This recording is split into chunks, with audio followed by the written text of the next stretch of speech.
Vanakkam, hello. Welcome to the eighth topic of Heritage of Tamils. In this topic, we have two subtopics: Tamil epics and impact of Buddhism and Jainism in Tamil land. So we will see all of this one by one. Impact of Buddhism and Jainism in Tamil land. These are two religions which were very prominent, seem to have been very prominent during the Sangam period and the following times up to some 6th century in Tamil. Where in the 6th century the Bhakti movements appeared. We'll talk about them in the next topic. So because of that, these seem to have lost their prominence, but still we have a lot of Jain people living in Tamil Nadu. So Jainism is still there as a minor religion, as a minority religion in Tamil Nadu, whereas Buddhism is not very much, except for some political reasons, as a political tool. Buddhism is not a very properly practiced religion, not the Buddhism of Buddha. So anyway, so but Buddhism and Jainism has both have a very long history and impactful history in Tamil Nadu. So their impact, their contributions cannot be forgotten. There are, in fact, two books written by a research scholar, a very great research scholar called Mailai Sini Venkadasamy. So Bautamum Tamilum, Buddhism and Tamil, and Samanamum Tamilum, so Jainism and Tamil. So these two books are available. So interested people can read those books, refer to those books. Let us start by talking about the impact of Buddhism. Let us start by what is Buddhism. So Buddhism is the following the teachings of Lord Buddha. Lord Buddha appeared around the 5th century BC as a Siddhartha Gautama, but later he attained awakening. So seeing all these, a prince actually, but instead of being in the palace, he took a walk, stroll along the city, and he saw people were all suffering. So he went to meditate under a banyan tree, and he attained awakening, and he found the cause of suffering. So that is what he put as his four noble truths. So the four noble truths found out, discovered by Buddha are very simple truth, but we have to accept and apply that to our life. That is very difficult. So the suffering is there, dukkham, we call that dukkha, right? So it's a suffering, people are suffering. So why people are suffering? The cause for this dukkham is called the samudaya. That's the cause of suffering. The cause of suffering is desire. We have this attachment and desire. That is the cause of our suffering. That's called samudaya. And how to cut this desire, come out of this attachment, that is called the nirodha. So that is the ending of suffering. And how to do that, how to practice that, Buddha gives us an eightfold path. The path is called the margam, vadi. So marga, that is the method to do that, achieve that. So there is suffering, there is a cause for suffering, which is desire, attachment. So we can come out of the suffering by leaving the desire, attachment. So how to do that? So there is a path to do that. So Buddha gives the path to, that is why he's a Buddha. So if you simply say people are suffering, you should, if you stop desire, you can come out of suffering, then it is not Buddha. So he gives a path to follow, to implement the eightfold path. And this eightfold path insists on a middle way. So don't go to any extreme, because you are having some desire, so material desire you are having, so you are trying to come out of that. But the coming out of that, if you attach yourself too much into the coming out of that itself, then that becomes another desire. So even this eightfold path, you should not be attached to it. It's a tool. So the moment you are able to come out of your desire, you should also leave the tool. Don't be attached to the tool itself, right? So that is what is called the middle way. So don't go to any extremes, otherwise you will suffer. You will build bondages, attachments to anything. So even to Buddhism, if you are a practicing Buddhist, so even sticking to the Buddhism principles very strictly, that has become an attachment. So you should not do that. That's what we call middle way, right? So the eightfold path is very simple, but simply enumerated, but we should be very difficult to follow in life. Right vision. So what you see with the right perspective.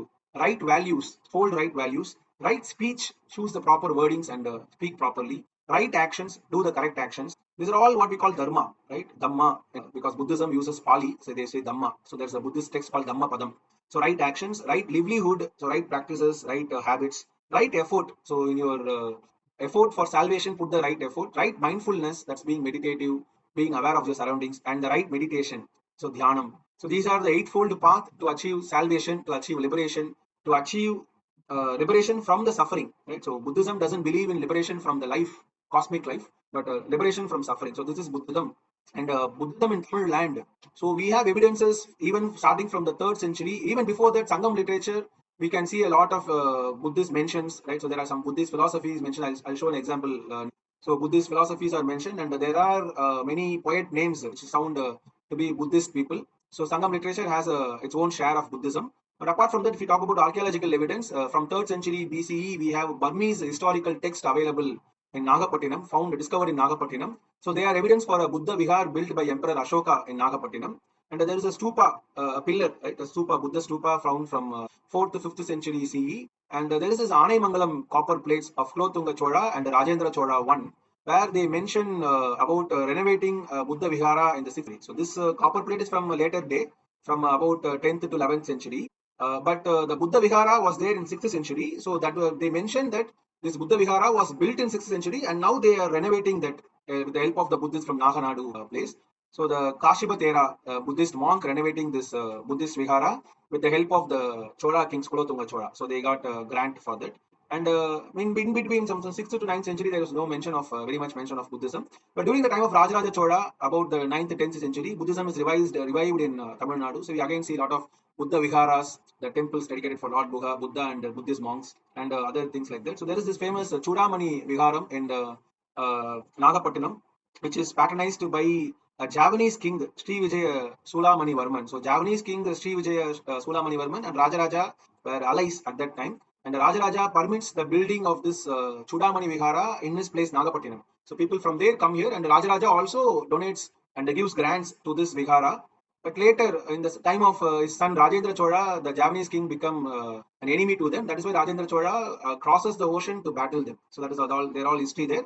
But we see a lot of Buddhism archaeological evidences from Tamil Nadu. And Kanjipuram is a very remarkable. So apart from Nagapattinam, Kanjipuram is a very remarkable Buddhist center, which served as a learning center. There used to be like Takshashila, Nalanda. There used to be a university in Kanjipuram. So it taught Tamil, Sanskrit, Pali. So as I said, Buddhism, the old cantos of Buddhism are all present in a language called Pali, a practice language called Pali. So that this center, learning center, taught the students all the text available here, and we have historical evidence of Chinese travelers coming to Kanjipuram, Wang Shuang. So he came in the 6th century during the Pallava reign. He came to the Kanjipuram, and the Bodhi Dharma, the Zen Buddhist originator in China, he is said to be from the Pallava dynasty. And there's another site called Pallavinishwaram where we have a lot of archaeological digs and which showed evidence of Buddhism traits. In the 4th, 5th century, things of Buddha Vihara, Buddha statue, a Buddha Pada, the feet of the Buddha. So they're all found in the archaeological units there. And Buddhist literature we already mentioned. So the great epic Manimeghalai is a Buddhist epic, and the Kundalakesi is lost, but it's said to be a Buddhist epic. And we have a 10th century grammar called the Veera Choliam, written by a Buddhist monk. It shows the Buddhist impact. So Buddhism has a long history and a great impact in Tamil country and Tamil culture. So as I said, in Sangam literature, we find Buddhist traits and Buddhist poems and all. There is Abhayar. Abhayar is not a Buddhist poet, but Abhayar is a Tamil poet. But Abhayar, there is a song by Abhayar, which is very simple, expressing a simple idea, but it's appearing to be an adaptation or a very literal translation of a verse from Dhammapada. Dhammapada is a very foremost canto of Buddhism. So that is a 5th century work. So Abhayar's song, Purananuru song, which is about the 3rd century BC. So that appears to be a translation of that song. So I'll give both the Dhammapada song and Abhayar song here. So the Dhammapada goes like this: Game va yadi va ranne, ninne va yadi va tale, yak arhanto viharanti, tam bhumim ramaniyakam. So whether it's a village or it's a forest wild, whether it's a low ground or a high ground, whether it's a pit or a mountain, where the arahant are the liberated people in Buddhism, the people who attained awakening, it's like Siddhas. So arrogance live where the good people, the awakened, enlightened people live. That ground is surely delightful. So the delightfulness of a ground is not about the nature of the ground. It can be a village, it can be a forest, it can be a dip like an ocean, it can be a pit or it can be a mountain. But the place is good where the people are good, especially the arahants, right? The salvated people. That's a Dhammapada. And Abhayar's song from Purananuru. Nadaga ondro, Kadaga ondro, Avalaga ondro, Misayaga ondro, Evvali Nallavar Adavar, Avvali Nallai Valiya Nilane. So same thing Abhayar says. Whether it's a country or a forest, whether it's a ditch or a mound, where men are good, there the land is also good. So you live long, she says. But one thing we should notice, Abhayar, in the original Dhammapada verse, that is that where arahants live, where the liberated people, awakened people live, that land is good. That's what the original verse says. But Abhayar's adaptation says where good men live, wise people live. So everybody, Nallavar, Adavar, she's not referring to any monks. She's referring to general people. So she adapted that to a general public. So that is there. So clearly it shows the impact of Buddhism in Tamil literature as well as Tamil Nadu. So from the archaeological evidences. And then we come to Jainism, impact of Jainism, which is very much more prominent than Buddhism itself. So Jainism, it has a lot of different names. So Jainism in Tamil is called as Samanam. This word Samanam comes from Shramana. Buddhism is also a Shramana religion. There's one more religion called Achivagam. So these Buddhism, Jainism and Achivagam are all called as Shramana religion. Shramana means toiling for enlightenment. So you are putting yourself, putting yourself away from worldly pleasures and toiling for enlightenment. That is called Shramana. So Samanam is the most prominent of them. So that's why it's Jainism itself is called as Samanam in Tamil. And Jainism, the word comes from Jina. Jina means being victorious. So conquering your senses, the worldly pleasures, like that's what that person will be called as Jina. So Jainism that comes from there. And Arahant, so the last song, the Dhammapada song also we call as Arahant. Awakened people, enlightened people are called Arahant. In Tamil, that is called as Arugan. Because of that, Jainism is also called as Arugam. So Jainism or Shamanam or Arugam, they're all referring to the same Jainism sect. The Jainism doesn't believe in God; it believes in Tirthankara. Tirthankara, the word literally means people who gives you, like a river. So there's a river, and so there is a path made to cross. It's called a Tirtham, the bank of the river. So you are people who help you to cross the river. So this is the river of cosmic birth and death. So the cycle of birth and death, samsara sagaram. So people who help you to cross this river, so they are called the Tirthankara. So they, the creator of Tirthankara. So Jainism has 24 such Tirthankara. It has for every epoch. It has 24 Tirthankaras. For this epoch, the 24 Tirthankaras are listed starting from Adinatha Rishabhadeva to the last one, Vardhamana Mahavira. Now, Adinatha Rishabhadeva is a legendary figure. Is said to be lived millions of years ago. Vardhamana Mahavira is a historical figure, definitely, and he lived somewhere in the 6th century BC, slightly before Buddha. And there are two prominent sects in Jainism called Digambara and Shvetambara. Digambara, Dik is the direction. So Digambara are people who are clad with the directions themselves, meaning they don't wear any dress because they leave everything. So they don't even need a dress.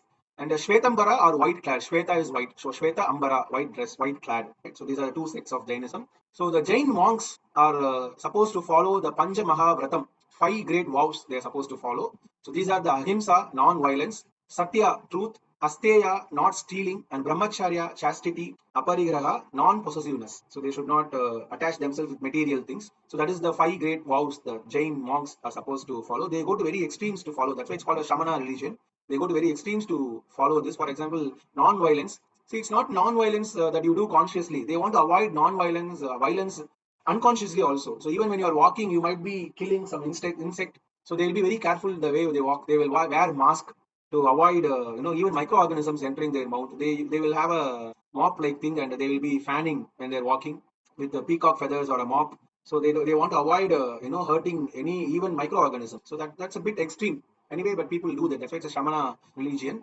And the impact of Jainism in Tamil land can be seen in so many forms, especially in literature and archaeological evidence. So Jainism in Tamil Nadu is starting from Sangam era itself, from about 5th century BC. All the very prominent traits are there. So the great epics of Tamil, Salapadiharam, Sivaka Sindhamani, Valayapati, they are all Jain epics, and all the 5 minor epics are Jain epics. And we owe the Jains a lot of grammar text also, like Nannul, Abhinayam, Yaparangalam, Neminadam, etc. are all Jain works. And there are a lot of Nigandu are Tesharas, which later they become the dictionaries in Tamil. So the origin of dictionaries or Tesharas in Tamil are called Nigandu. And such Nigandus are all coming from Jain people, Jain scholars. So Divakaram, Pingala Nigandu, Divakara Nigandu, Urichul Nigandu, Sudamani Nigandu, etc.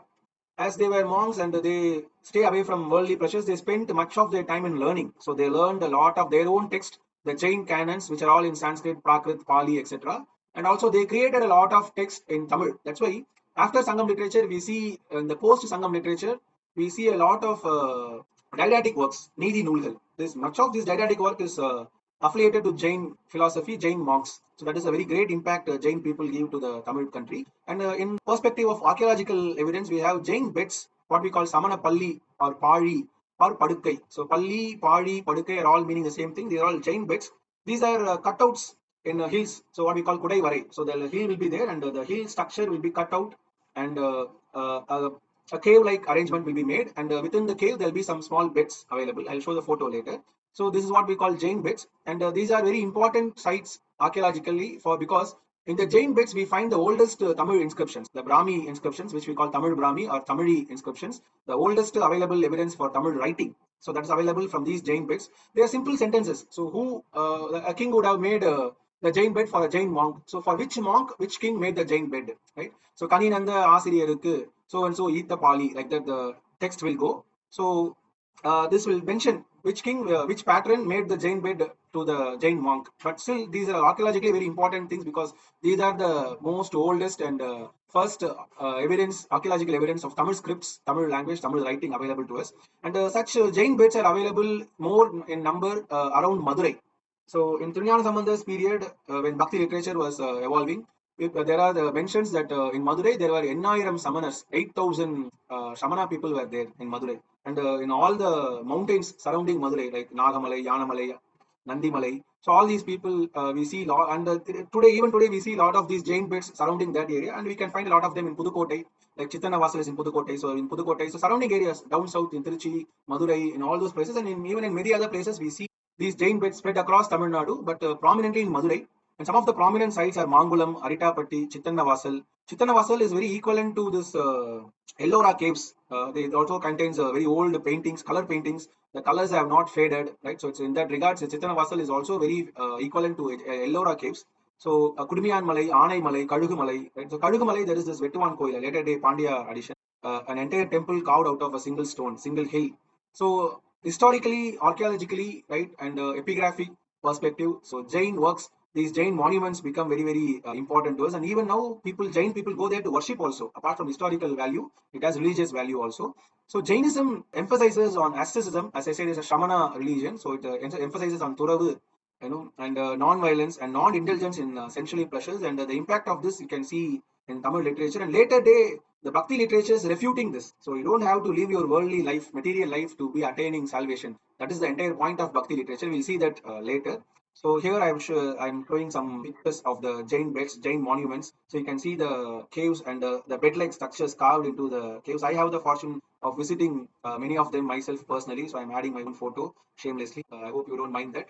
So the Jain and the Buddhism impact their contribution to Tamil language, their contribution to the Tamil society in terms of education mainly, that cannot be forgotten, and all the time for that to come we should be thankful. So that is the impact of Jainism, Buddhism in Tamil land. We'll further discuss other topics in the upcoming videos. Thank you very much.